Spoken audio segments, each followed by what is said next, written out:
So hi everyone, I hope आप लोग बहुत अच्छे होंगे और आप लोगों की जो प्रिपरेशन है वो भी बहुत बढ़िया चल रही होगी।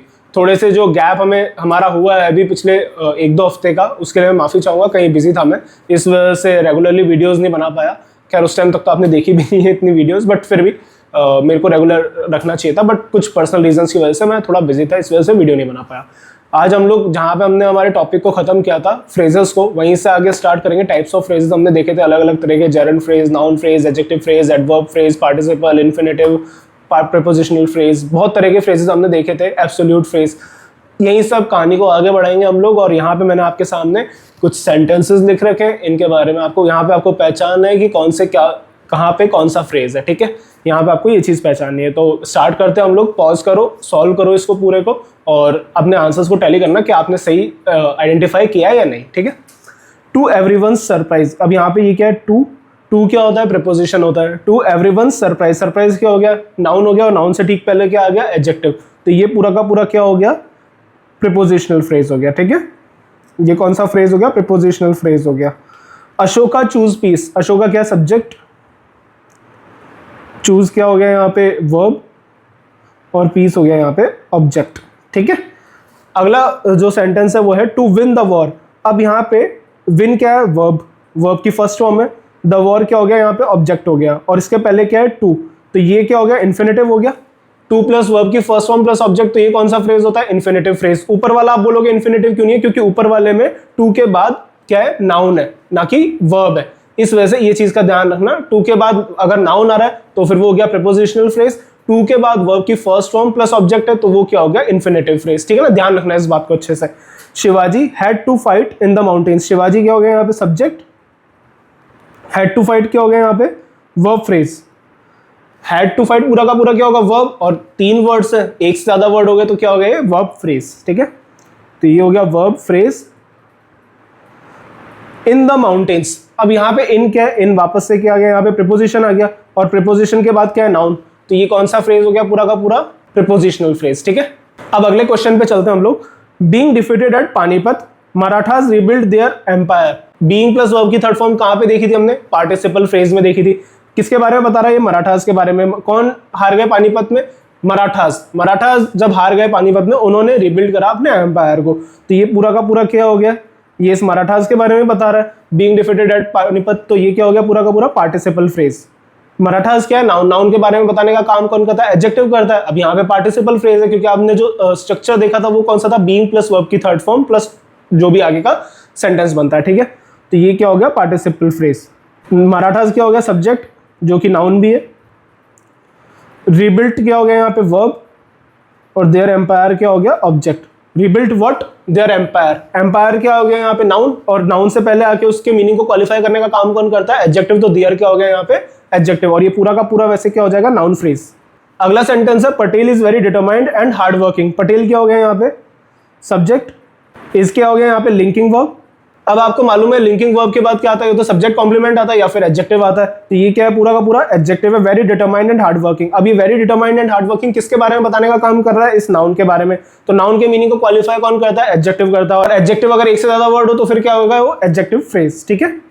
अगला है farming in the plains can reduce poverty. Farming क्या हो गया यहाँ पे, सब वर्ब की फर्स्ट फॉर्म प्लस आईएनजी है, लेकिन फार्मिंग क्या हो गया यहाँ पे, वर्ब की first form plus ING as a noun treat हो रहा है। क्या प्लेन्स में, फार्मिंग प्लेन्स में पॉवर्टी को रिड्यूस कर सकता है। फार्मिंग क्या हो गया यहाँ पे, जेरेंट की तरह यूज हो रहा है, यानी वर्ब की फर्स्ट फॉर्म प्लस आईएनजी अगर किसी जगह पे नाउन की तरह यूज हो रहा है तो उसको हम क्या बोलेंगे, जेरेंट। और इस जेरेंट के बेसिस पे पूरा का पूरा फ्रेज बना होगा, कौन सा वाला, फार्मिंग इन द प्लेन्स। तो ये क्या हो गया, जेरेंट फ्रेज हो गया, ठीक है। आई होप आपको समझ में आ गया होगा अच्छे से, जेरेंट फ्रेज।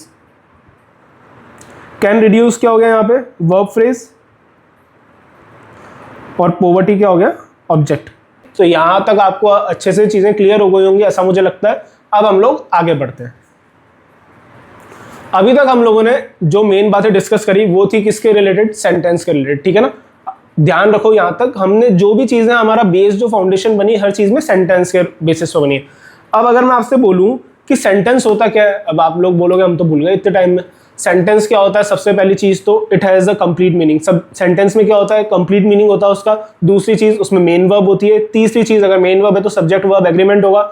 चौथी चीज कि एक उसका correct usage of parts of speech होता है उसके अंदर। पांचवी चीज एक अरेंजमेंट ऑफ वर्ड्स होता है प्रॉपर्ली, जिसको हम स्ट्रक्चर या फिर सिंटेक्स बोलते हैं। और इन पांचों चीजों को मिलाकर के एक और इंपॉर्टेंट पॉइंट बनता है क्या, लॉजिकल। अगर सेंटेंस लॉजिकली नहीं है, अगर जो हमने ग्रुप ऑफ वर्ड्स लिखे हैं वो लॉजिकली नहीं है, तो वो सेंटेंस कभी बन ही नहीं सकता। ठीक है, तो इन चीजों का हमें ध्यान रखना होता है। ये क्या करती है, क्वालिफाई करती है सेंटेंस बनाने में किसी भी ग्रुप ऑफ वर्ड्स को। ठीक है, अब बात आती है कि क्लॉज क्या होता है। अब आप बोलोगे क्लॉज तो हमने अभी तक पढ़ा नहीं, आपने बोला था क्लॉज कुछ थोड़ा बहुत बताया था प्रीवियस क्लासेस में। तो क्लॉज क्या होता है, क्लॉज एक टाइप ऑफ सेंटेंस होता है। It is a type of sentence, एक तरह का सेंटेंस ही होता है clause, which can be dependent और independent for its meaning.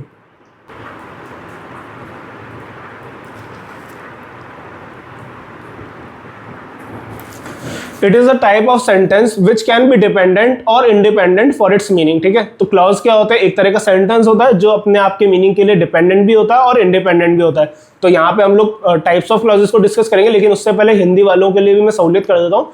Clause को हिंदी में उपवाक्य बोलते हैं। ठीक है, ध्यान रखना, एक सेंटेंस को हम बोलते हैं वाक्य और क्लॉज को हम बोलते हैं हिंदी में उपवाक्य। तो मैंने सोचा हिंदी वालों के लिए भी थोड़ा बेनिफिट हो जाएगा इस चीज से। ठीक है, अब क्लॉज से रिलेटेड 3 टाइप्स के होते हैं क्लॉजेस। ठीक है ना, तो उसको हम लोग डिस्कस करते हैं कौन से 3 तरह के क्लॉजेस होते हैं। सबसे पहले आता है कौन सा, मेन क्लॉज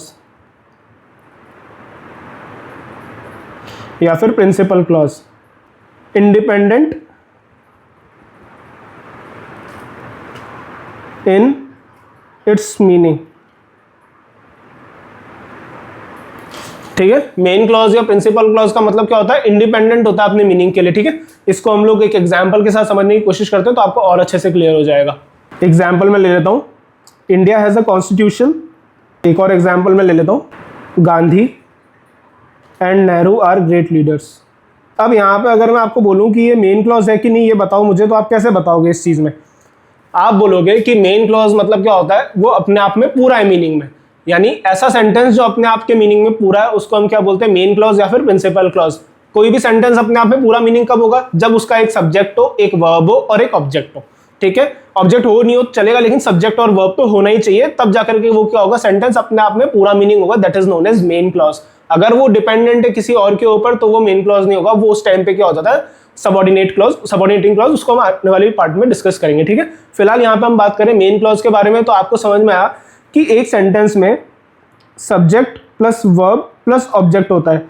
ये क्या हो गया, सब्जेक्ट और वर्ब प्लस ऑब्जेक्ट, बाकी वाले पार्ट को हम क्या बोलते हैं, प्रेडिकेट। ठीक है, तो जिस सेंटेंस में एक सब्जेक्ट और एक प्रेडिकेट हो तो उसको हम क्या बोलेंगे, मेन क्लॉज बोलेंगे। अब यहाँ पे सब्जेक्ट क्या है, इंडिया। ठीक है, ये इंडिया क्या हो गया यहाँ पे सब्जेक्ट, और हैज अ कॉन्स्टिट्यूशन क्या हो गया यहाँ पे, प्रेडिकेट हो गया इसका। तो एक सब्जेक्ट है और एक प्रेडिकेट है, तो ये क्या हो गया, मेन क्लॉज हो गया। ठीक है, ये अपने मीनिंग के लिए किसी और के ऊपर डिपेंडेंट नहीं है, तो ये क्या हो गया, मेन क्लॉज। किसी और के ऊपर मतलब किसी और सेंटेंस के ऊपर या किसी और क्लॉज के ऊपर डिपेंडेंट नहीं है, तो ये क्या हो गया, मेन क्लॉज हो गया। ऐसे ही Gandhi and Nehru are great leaders. Gandhi and Nehru क्या हो गया यहाँ पे, सब्जेक्ट हो गया। आर ग्रेट लीडर्स क्या होगा यहाँ पे, प्रेडिकेट। तो इस वजह से ये क्या हो गया, एक सब्जेक्ट हो गया और एक ही प्रेडिकेट हो गया, इस वजह से ये क्या हो गया, मेन क्लॉज हो गया। ठीक है, आई होप आपको ये सारी चीज़ें अच्छे से समझ में आ गई होंगी, और भी डिटेल में हम लोग सीखेंगे आगे जाकर के। लेकिन एक बेसिक क्रिएट करने के लिए, बेस आपका फाउंडेशन अच्छा बनाने के लिए ये चीज़ें समझानी बहुत ज़्यादा ज़रूरी है, क्योंकि जिस लेवल का आज की तारीख में पेपर आ रहा है, एडिक्विटी बेस्ड जो पैटर्न्स आ रहे हैं वो बहुत ही ज़्यादा अनप्रेडिक्टेबल हो रहे हैं। तो इतनी अच्छी प्रिपरेशन हमें करनी पड़ेगी, तब जाकर के हमारे सिलेक्शन का हम कुछ सोच सकते हैं। ठीक है, अब डिस्कस करेंगे हम लोग अगले टाइप के क्लॉजेज, जिसको हम बोलते हैं क्या, coordinating clause. Second number, that is coordinating clause.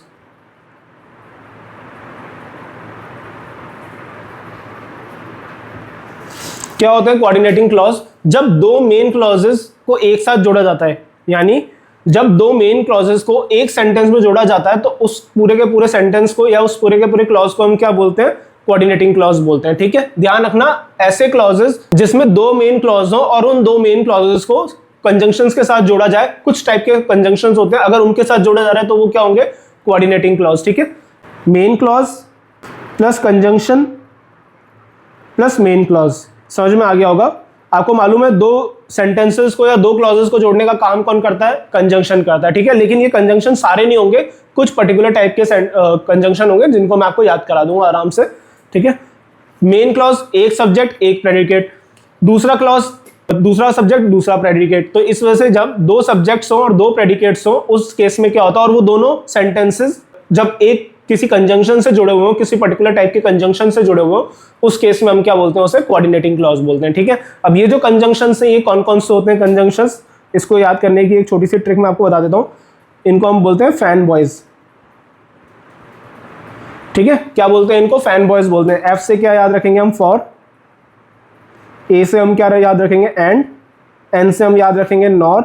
B से याद रखेंगे बट। ओ से याद रखेंगे और। वाई से याद रखेंगे येट। और एस से याद रखेंगे सो। ठीक है, तो ये फैन बॉयज हैं सारे के सारे जो आपको याद रखने हैं। अगर ये आपको दिखे और दो मेन क्लॉजेस दिखे तो उस केस में आप समझ जाना वो क्या है, कोऑर्डिनेटिंग क्लॉज है। ठीक है, इसका भी मैं आपको एक एग्जांपल दे देता हूं जिससे आपको चीजें और अच्छे से क्लियर हो जाएंगी। ठीक है, Ashoka won the Kalinga war and Babur won the first battle of Panipat. अब यहाँ पे क्या हो गया, जब आप देखोगे इसको, ये अशोका क्या है यहाँ पे सब्जेक्ट, ये इसका क्या हो गया, पूरा का पूरा predicate. Ashoka won the Kalinga war, ये क्या हो गया, प्रेडिकेट हो गया। और इस पूरे सेंटेंस में ये एक सब्जेक्ट हो गया, एक प्रेडिकेट हो गया। उसके बाद लिखा है एंड। क्या ये फैन बॉयज में आ रहा है, हाँ आ रहा है फैन बॉयज में। और आगे लिखा है बाबर, ये क्या हो गया, दूसरा सब्जेक्ट हो गया। और इसके बाद इसका पूरा का पूरा प्रेडिकेट हो गया इस सब्जेक्ट का, तो ये क्या हो गया, P2 यानी दूसरा प्रेडिकेट हो गया। तो यहाँ पे क्या हो गया, एक सब्जेक्ट और एक प्रेडिकेट को दूसरे सब्जेक्ट और दूसरे प्रेडिकेट से जोड़ा जा रहा है with the help of a conjunction that are known as fan boys.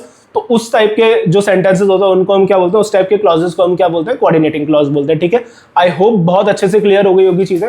इससे अच्छी तरीके से तो यूट्यूब पे आई डोंट थिंक सो कोई अच्छे से समझा रहा होगा इतना ज़्यादा डिटेल्ड मैनर में, क्योंकि नहीं करवाते हैं भाई, नहीं करवाते हैं। बस इतने लेवल का एग्जाम आपको समझा देंगे। अगर इजी लेवल आ गया एग्जाम का तो आप क्लियर कर लोगे, लेकिन अगर थोड़ा बहुत भी ट्रिकी आ गया तो वहाँ पे फंस जाएगी गोटी आपकी। तो वहाँ से निकलने के लिए मैंने ये कोर्स को बनाया। तो प्लीज़ इस चीज़ को, इस वीडियोज़ को सबसे ज़्यादा शेयर करें, ज़्यादा से ज़्यादा लोगों के साथ शेयर करें ताकि सबका भला हो सके। ठीक है, that's all I wanted from you all. ठीक है, अगले टाइप के क्लॉज आते हैं जिसको हम बोलते हैं सबऑर्डिनेटिंग क्लॉज, है ना। ये क्या होते हैं, dependent for its meaning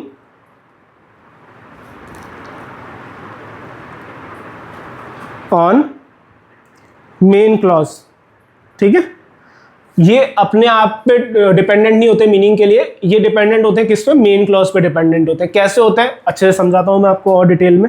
subordinate clause आ गया, इससे ठीक पहले क्या आता है, कंजंक्शन आते हैं, कुछ स्पेसिफिक टाइप के कंजंक्शन, और ये पूरे के पूरे मिलकर के क्या होते हैं, सबऑर्डिनेटिंग क्लॉज होते हैं। ठीक है, कंजंक्शंस जो है कुछ पर्टिकुलर टाइप के जो कंजंक्शन वो मैं आपको लिखा रहा हूं अभी, ये चिपके हुए होते हैं हमेशा इन सबऑर्डिनेटिंग क्लॉज के साथ। और ये किस पे डिपेंडेंट होते हैं, मेन क्लॉज पे डिपेंडेंट होते हैं अपने मीनिंग के लिए। ठीक है, अगर मैं सिर्फ सबऑर्डिनेटिंग क्लॉज लिख दूंगा किसी भी सेंटेंस में तो वो सेंटेंस कहलाएगा ही नहीं, क्योंकि उसका पूरा मीनिंग ही नहीं है वहां पे। ठीक है ना, आपको समझ में नहीं आएगा, कोई लॉजिक ही नहीं बनेगा उसका। ठीक है, कैसे वो भी मैं समझाता हूँ।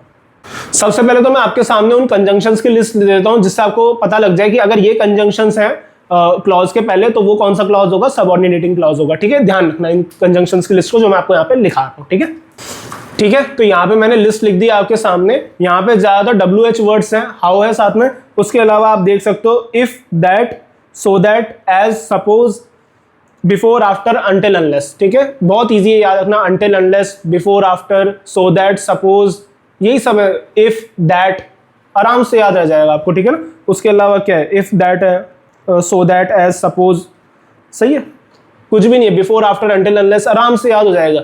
WH वर्ड्स और उसके अलावा ये 3-4 वर्ड्स हैं जो आपको ध्यान रखने हैं। अगर इनके बाद कोई क्लॉज आ रहा है तो वो कौन सा टाइप का क्लॉज होगा, सबऑर्डिनेटिंग क्लॉज होगा। और वो दोनों किसके ऊपर डिपेंडेंट होंगे, सबऑर्डिनेटिंग क्लॉज सबसे पहले तो इन कंजंक्शन के साथ चिपका हुआ होगा, और वो पूरा का पूरा जो क्लॉज है वो किसके ऊपर डिपेंडेंट होगा, अपने मीनिंग के लिए मेन क्लॉज के ऊपर। ठीक है, होप सो आपको बहुत अच्छे से समझ में आ गया होगा। एक एग्जांपल देता हूं, उससे और चीजें अच्छे से क्लियर हो जाएंगी। ठीक है, अब यहाँ पे क्या है, इफ इंडिया यूनाइट्स। इफ देखते हैं आपको पता लग गया ये कंजंक्शन आ गया।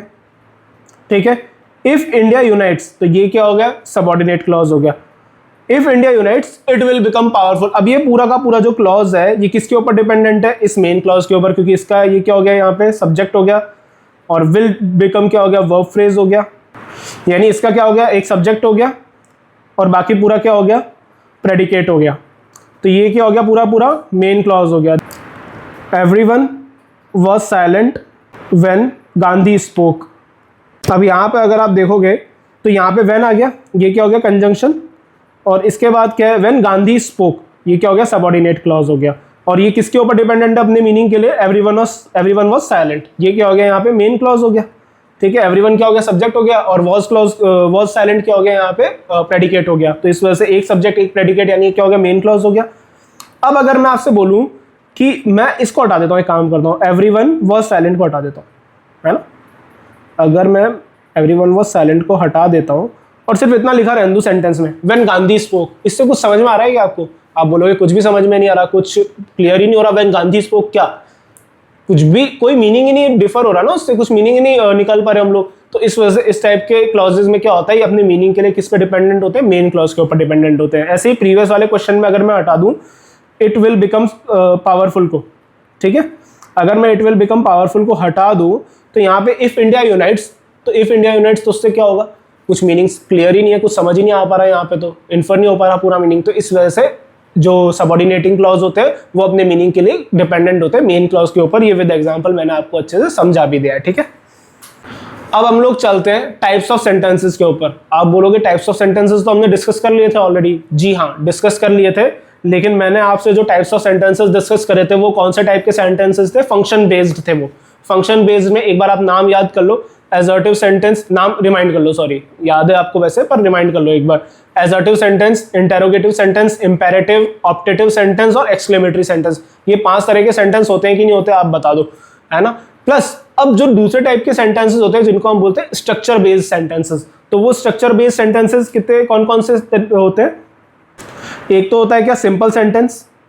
सिंपल सेंटेंस क्या होता है, एक सब्जेक्ट और एक प्रेडिकेट, यानी सिंपल सेंटेंस को हम क्या बोल सकते हैं, टोटली लाइक मेन क्लॉज। जैसा मेन क्लॉज होता है वैसा ही क्या होता है, simple sentence. Simple sentence is equal to main clause आप बोल सकते हो, ठीक है। अगर किसी सेंटेंस में एक मेन क्लॉज है देयरफॉर वो सेंटेंस कैसा हो गया, सिंपल सेंटेंस हो गया। दूसरे टाइप के सेंटेंस जो होते हैं उनको हम बोलते हैं कंपाउंड सेंटेंस, इसको हम बोल सकते हैं कोऑर्डिनेटिंग क्लॉज से रिलेटेड, ठीक है। कंपाउंड सेंटेंस मतलब कोऑर्डिनेटिंग क्लॉज, यानी जब 2 सब्जेक्ट और 2 प्रेडिकेट हो और वो फैन बॉयज वाले जो कंजंक्शंस हैं उनके साथ जुड़े हुए हो, तो उस टाइप के जो क्लॉजेस होते हैं वो किस टाइप के सेंटेंसेस में आते हैं, कंपाउंड सेंटेंसेस में आते हैं, ठीक है। तीसरा आता है क्या, कॉम्प्लेक्स सेंटेंस। कॉम्प्लेक्स सेंटेंसेस किससे रिलेटेड होते हैं, ये रिलेटेड होते हैं किससे, सबऑर्डिनेटिंग क्लॉज से। तो ये होते हैं सबऑर्डिनेटिंग क्लॉज के टाइप के, मतलब ऐसे सेंटेंसेस जिनमें जो सबऑर्डिनेटिंग क्लॉज है और वो किसके ऊपर डिपेंडेंट है, मेन क्लॉज के ऊपर। तो जब किसी सेंटेंस में ये सब हो रहा हो, यानी मेन क्लॉज हो और एक सबऑर्डिनेटिंग क्लॉज हो, तो वो मिलकर के कौन से टाइप का सेंटेंस कहलाता है, कॉम्प्लेक्स सेंटेंस कहलाता है। कॉम्प्लेक्स क्यों बोला हमने इसको, अच्छा चलो एक एग्जाम्पल लेते हैं। मैंने बोला कि मैं जब खुश होता हूँ ना तब वो भी खुश हो जाती है ठीक है ना, मैंने बोला कि मैं जब खुश होता हूँ तो वो भी खुश हो जाती है, तो आपने बोला ये तो अच्छी बात है। लेकिन मैंने बोला कि यार जब मैं दुखी होता हूँ ना तब वो भी दुखी हो जाती है है ना। तो ये चीज क्या हो गया, एक जना दूसरे की खुशी या दुख पे डिपेंडेंट हो गया, तो ये क्या हो गया, ये तो बड़ी कॉम्प्लेक्स सिचुएशन हो गई, इसीलिए इसको हम कॉम्प्लेक्स सेंटेंसेस बोलते हैं, ठीक है। यानी एक की खुशी तो दूसरे की खुशी, एक का दुख तो दूसरे का दुख, तो जब दुख आ गया तो वो कॉम्प्लेक्स सिचुएशन हो गई।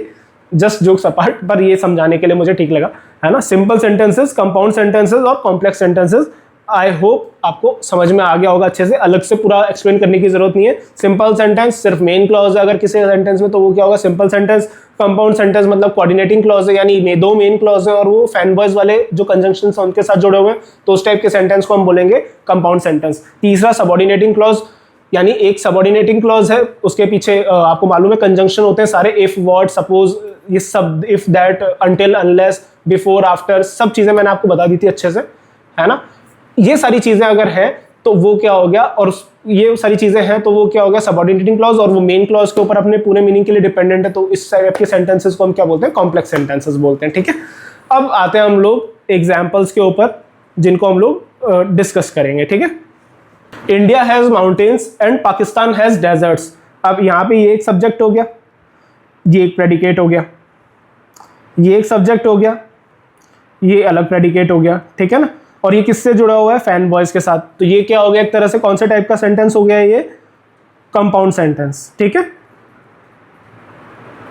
यहाँ पे आपको यही बताना है कि कौन से टाइप का सेंटेंस है, ठीक है ना, यही बताना है आपको बस। तो यहाँ पे पहले आप अपने लेवल पे सॉल्व करने की कोशिश करो, नहीं आता तो फिर वीडियो को देखो, ठीक है।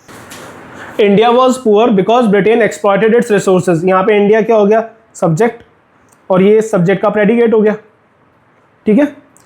यहाँ पे आगे लिखा है बिकॉज, बिकॉज के आगे जो पूरा सेंटेंस लिखा है ये क्या हो गया, पूरा subjective clause, sorry subordinating clause हो गया ये, इसको हम क्या बोलेंगे, सबऑर्डिनेटिंग क्लॉज, ठीक है। क्योंकि ये जो है इस पूरे मीनिंग के ऊपर डिपेंडेंट है, किसके ऊपर, मेन क्लॉज के ऊपर। क्यों?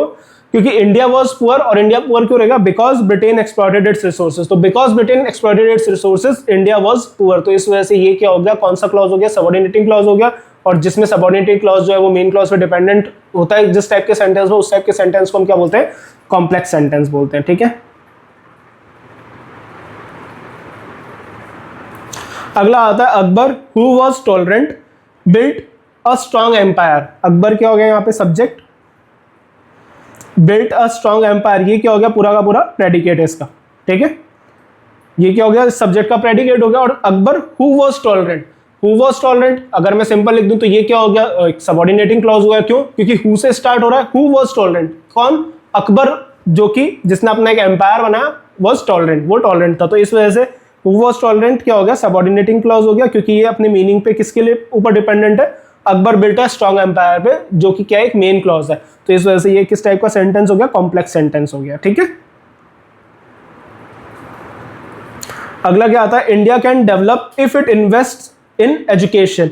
इंडिया क्या हो गया यहाँ पे, सब्जेक्ट हो गया, कैन डेवलप क्या हो गया यहाँ पे, वर्ब फ्रेज हो गया, यानी जिसको हम क्या बोल सकते हैं, प्रेडिकेट, ठीक है। तो ये क्या हो गया, प्रेडिकेट हो गया, एक सब्जेक्ट एक प्रेडिकेट, और ये इफ से स्टार्ट हो रहा है, if it invest in education, if it invest in education. तो ये क्या हो गया, पूरा का पूरा सबऑर्डिनेटिंग क्लॉज हो गया। और ये सबऑर्डिनेटिंग क्लॉज किसके ऊपर डिपेंडेंट है, इस मेन क्लॉज के ऊपर जहां पे लिखा है इंडिया कैन डेवलप। तो ये क्या हो गया, कौन सा टाइप का सेंटेंस हो गया, ये भी कॉम्प्लेक्स सेंटेंस हो गया, ठीक है। गांधी और Nehru will lead the movement, Gandhi और Nehru will lead the movement. अब यहाँ पे ये किस तरह का सेंटेंस होगा, आप बोलोगे यहाँ पे फैन बॉयज आ गया, तो ये तो हो गया भैया कंपाउंड सेंटेंस। नहीं, कंपाउंड सेंटेंस वो होता है जिसमें एक सब्जेक्ट एक प्रेडिकेट अलग हो, एक मेन क्लॉज हो और एक और मेन क्लॉज हो, यानी दो मेन क्लॉजेस होने चाहिए इसमें। अब यहाँ पे गांधी और नेहरू क्या है, ये तो एक पूरा का पूरा सब्जेक्ट हो गया ना, जिसको हम क्या बोलेंगे, नाउन फ्रेज हो गया ये, ठीक है। ये एक सब्जेक्ट हो गया और ये इसका पूरा का पूरा एक प्रेडिकेट हो गया। जब एक सब्जेक्ट और एक प्रेडिकेट हो तो वो क्या होता है, पूरा का पूरा सेंटेंस मेन क्लॉज में होता है। और मेन क्लॉज जिस टाइप के सेंटेंसेस में होता है वो उनको क्या बोलते हैं हम, सिंपल सेंटेंस, ठीक है।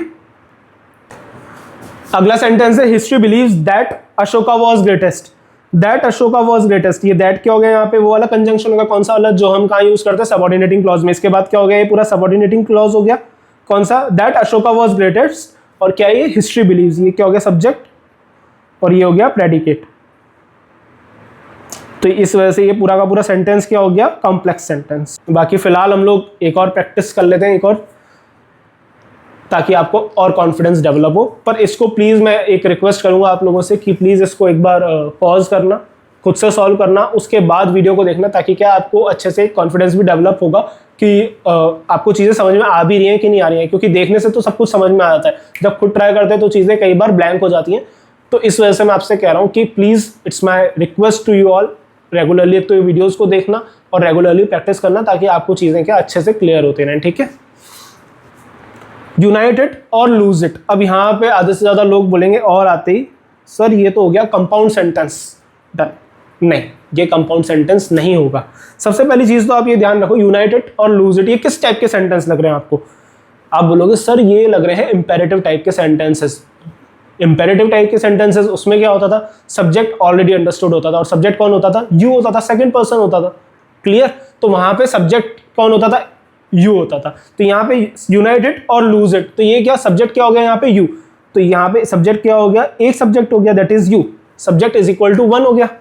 और यहाँ पे इट क्या है, इट आप बोलोगे ऑब्जेक्ट है, और एक ही ऑब्जेक्ट है, यूनाइट इट और लूज इट, इट तो एक ही है ना, एक ही चीज के लिए यूज हो रहा है, तो ऑब्जेक्ट भी क्या हो गया, एक हो गया, ऑब्जेक्ट क्या हो गया, एक हो गया, दैट इज इट। अब यहां पे यूनाइट और जो लूज लिखा है, ये क्या हो गया, ये एक तरह से क्या हो गई, मेन वर्ब हो गई। ध्यान रखना, यूनाइट और लूज, ये क्या हो गया, एक तरह से वर्ब फ्रेज हो गया, यूनाइट या फिर लूज। इसको मैं ऐसे भी तो लिख सकता हूं इस सेंटेंस को, यूनाइट और लूज इट। ये सिर्फ इस सेंटेंस को लिखने का एक तरीका था, ध्यान रखना। तो इस वजह से सब्जेक्ट क्या हो गया, एक हो गया, यूनाइट और लूज क्या हो गया, अपने आप में वर्ब फ्रेज हो गया, ठीक है।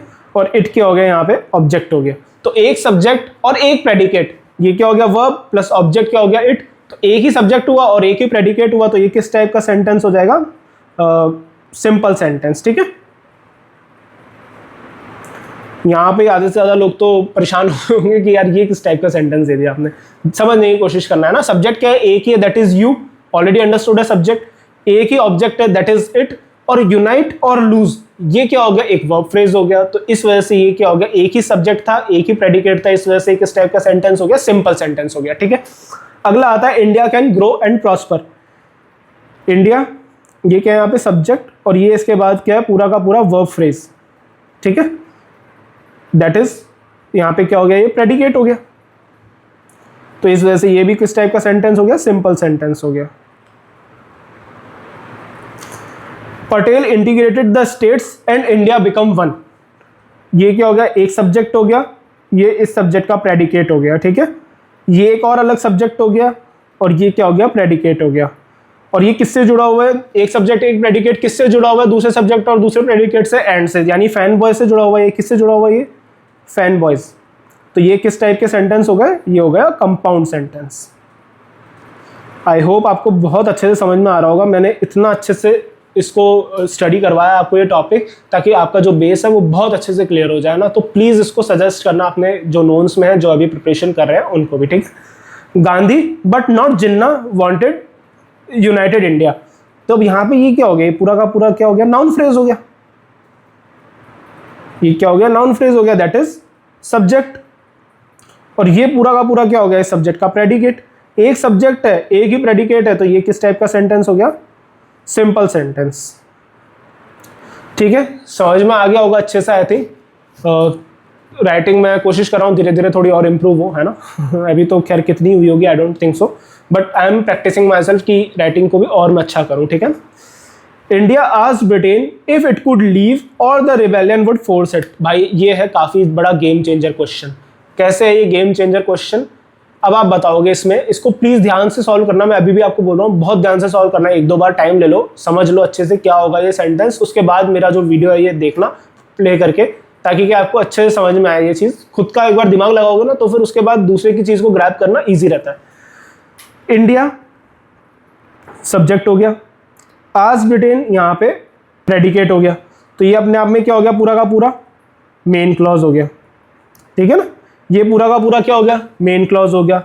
अब यहाँ पे लिखा है if it could leave. If, ये क्या हो गया? सब्जेक्ट, और ये क्या हो गया? प्रेडिकेट। ये एक सब्जेक्ट और ये एक प्रेडिकेट हो गया। और द रिबेलियन, ये क्या हो गया? दूसरा सब्जेक्ट। वुड फोर्स इट, ये क्या हो गया? दूसरा प्रेडिकेट। अब यहाँ पे और क्या हो गया? यहाँ पे फैन बॉयज वाला और हो गया। तो ये क्या हो गया? एक तरह से ये पूरा का पूरा क्लॉज क्या हो गया? कोऑर्डिनेटिंग क्लॉज हो गया। ये पूरा का पूरा कोऑर्डिनेटिंग क्लॉज हो गया। यानी कोऑर्डिनेटिंग क्लॉज मतलब ये सेंटेंस किस टाइप का हो गया? ये वाला कंपाउंड सेंटेंस हो गया।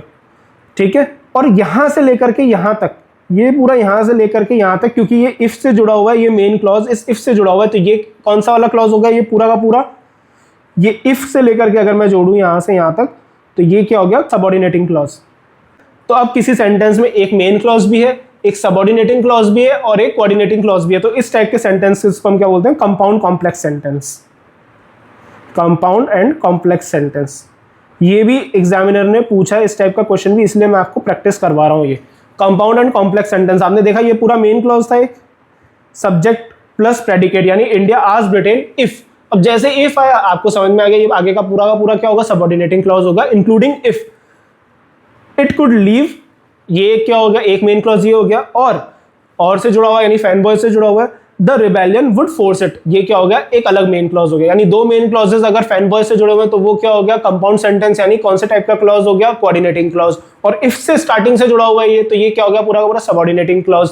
अब सबऑर्डिनेटिंग क्लॉज किसके ऊपर डिपेंडेंट करता है? मेन क्लॉज के ऊपर, that is India asked Britain. तो जब मेन क्लॉज के ऊपर सबऑर्डिनेटिंग क्लॉज भी डिपेंड कर रहा है और सबऑर्डिनेटिंग क्लॉज में एक कोऑर्डिनेटिंग क्लॉज भी है, तो उस टाइप के सेंटेंस को हम क्या बोलते हैं? Compound and complex sentence. ठीक है, आई होप आपको ये चीजें बहुत अच्छे से क्लियर हो गई होंगी। एंड इनके बारे में डिटेलिंग मैं नहीं दूंगा आपको वीडियो में, क्योंकि इससे क्या होता है? इंग्लिश का फ्लो टूटता है और मज़ा भी नहीं आता इतने अच्छे लेवल पे। क्योंकि मुझे भी कई फैक्ट्स क्या होते हैं देख के बताने पड़ते हैं, तो उसमें मज़ा नहीं आता इतना ज़्यादा, क्योंकि मैं भी यार इंग्लिश ज़्यादा अच्छे से पढ़ा पाता हूँ, जीएस का तो इतना रोल नहीं है, बट फिर भी मैं आपको पढ़ा सकता हूँ आराम से, कोई दिक्कत नहीं है। कोई चीज़ अगर पढ़ानी है, अगर आपका बेनिफिट हो रहा है उससे, तो आई डेफिनेटली ट्राई। अगर अच्छा लगता है तो प्लीज़ आप आगे कमेंट सेक्शन में बता दीजिएगा, और अगर नहीं लगता है तो उसके लिए भी बता दीजिएगा, ताकि मैं अपना जो पूरा टाइम है वो इंग्लिश और मैथ्स में लगाऊँ, and hope so most probably reasoning में भी लगाऊँ। ठीक है, तो आज के लिए बस इतना ही। ये स्क्रीनशॉट्स वगैरह आप ले लिए ना, ताकि आपको क्या नोट्स बनाने में इजी रहेगा। बहुत सारे लोग मेरे से पूछते रहते हैं आपकी पीडीएफ दे दो, आप इन स्क्रीनशॉट खींच लो इसका यार, और वही आप अपने नोट्स बना लेना उस तरीके से जो समझ में आए आपको। लिखोगे तो ज़्यादा बेटर रहेगा, क्योंकि मैं इतना लिखने का रखता भी नहीं हूँ, है ना, इतना लिखने का मैं रखता भी नहीं हूँ। तो आई होप आपको चीज़ें अच्छे से समझ में आ रही होंगी अभी तक। तो मिलते हैं अब हम लोग अगली वीडियो में, और अगली वीडियो में बेसिक्स ऑफ इंग्लिश ग्रामर का कंसेप्ट कंप्लीट हो जाएगा। ठीक है, सो ध्यान रखिए और अपनी पढ़ाई को अच्छे से करते रहिए। Thank you.